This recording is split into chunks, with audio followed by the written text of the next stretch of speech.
I accidentally found out my boyfriend had a second apartment he'd been hiding from me for over a year.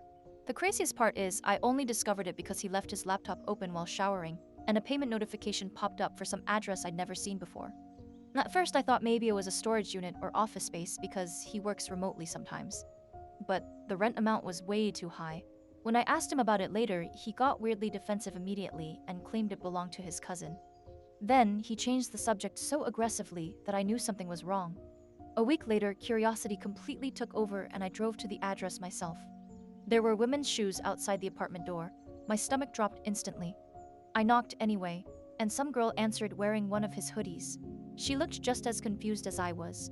Turns out she'd been dating him for 8 months and thought I was his crazy ex, because apparently that's how he described me. We literally stood there comparing stories in the hallway like idiots. He told her he traveled constantly for work, which explained why he disappeared on weekends. Meanwhile, he told me his family obligations, explained why he vanished randomly during the week. The worst part is he used the second apartment differently depending on who he was with. Some days it was his cousin's place. Other days it was apparently their shared apartment together. When we confronted him together, he somehow started crying and saying his mental health caused him to compartmentalize relationships. Then, he asked both of us not to ruin his reputation publicly, because he was already ashamed.